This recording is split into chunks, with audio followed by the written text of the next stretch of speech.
For our last project, we made a survey to see what our community's biggest concerns about life in Detroit are. Most people ranked crime and violence as one of their top concerns. We wanted to know what could be done by reducing crime and violence in Detroit. And also, what's math got to do with it?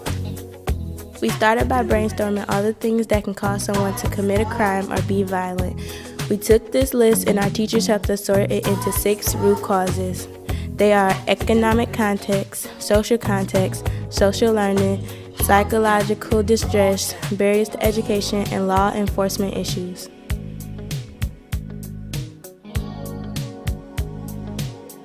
We then learn about different things people are already doing right here in Detroit. To address these root causes of crime and violence, we wanted to know how much will it cost to expand these things that prevent crime and violence so the whole city feels the effect.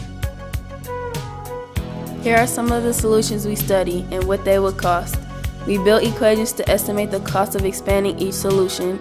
Then we plugged in the data we needed to solve the equations. Restorative justice and restorative practices in schools help resolve conflict and restore community.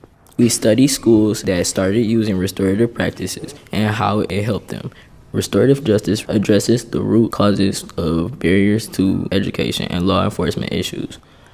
We estimated that the total cost of training the entire staff of all Detroit schools in restorative practices would equal the cost of training the entire staff of one school times the number of schools in Detroit. According to the International Institute for Restorative Practices, who provide trainings for schools, training and support for 80 staff members will cost $42,000.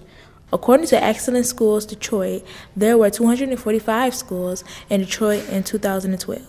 We multiplied those two numbers and got $10,339,000, but the quote from the IRP was for 2 years, so we divided this number by 2 to get the cost for 1 year. The total yearly cost to train every staff member at every school in Detroit in restorative practices would be about $5,169,000. A makerspace is a workshop that provides a safe, supervised environment for learning all sorts of skills, such as making music, fixing computers, and building bikes. We studied the Mount Eliot Makerspace in Detroit as an example. Makerspaces address the social context root cause. We estimated that the total yearly cost of putting makerspaces all over the city would be equal to the total yearly budget of one makerspace times the number of square miles in Detroit. We looked at the budget for 2 months of activities at the Hype Makerspace in the Detroit Public Library. The total cost was $29,848. We multiplied it by 6 because 2 months multiplied by 6 equals 12 months.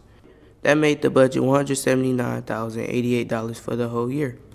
So the total yearly cost of makerspaces all over Detroit would be about $25 million. We found this out by multiplying the total yearly cost of one makerspace, $179,088, by the number of square miles in Detroit, 139. Parenting is hard, and parents deserve support. The Detroit Parent Network provides training and support groups for Detroit parents to help them be the best parents they can be. This organization addresses the social learning root cause. We estimated that the total yearly cost of expanding free services to all Detroit parents who might want them would equal the number of households with children in Detroit over the number of parents who are currently served times the Detroit Parent Network's current yearly budget. According to the 2010 census information, there were 92,574 households with children under 18 in Detroit in 2010. The Detroit Parent Network currently has a yearly operating budget of about $3 million and has about 3,000 members who are served.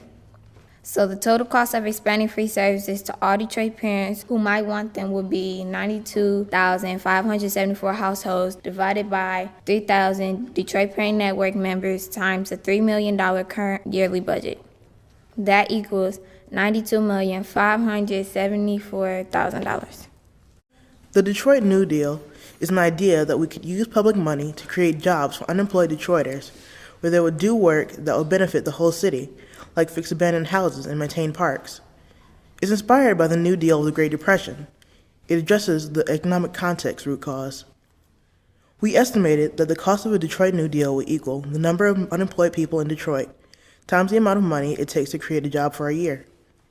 We estimated that the amount it takes to create a job for a year will be the amount of money a person with 2 kids would make if they were paid a living wage for full-time work. That came to $47,424 a year.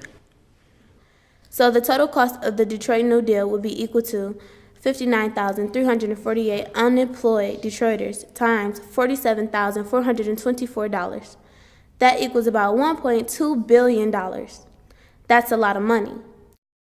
Our society is already spending a lot of money trying to stop crime and violence by incarcerating people after they have been convicted of a crime. Incarceration is the act of putting someone in prison or into another enclosure. Did you know that the state of Michigan spends approximately $1.3 billion on incarcerating people every year? We wanted to know how much the state spends on incarcerating Detroiters every year. We estimate that the total yearly cost of incarcerating Detroiters would be equal to the total yearly cost of the Michigan correction system times the percentage of prisoners that are from Detroit. We calculated that in 2008, 22.7% of all new prison admissions in Michigan were Detroit residents. So the total yearly cost of incarcerating Detroiters is equal to $1.3 billion times 22.7%, or about $295 million. Instead of spending all this money on prisons, we could direct these funds toward things that prevent crime and violence, like restorative practices in schools, parental support in classes, quality recreation spaces, and investment in jobs. We wanted to know how many jobs we could make with the $295 million we spend incarcerating Detroiters every year. $295 million divided by 47,424 equals about 6,220 jobs. That's almost 3 times the number of Detroiters that were sent to prison in 2008.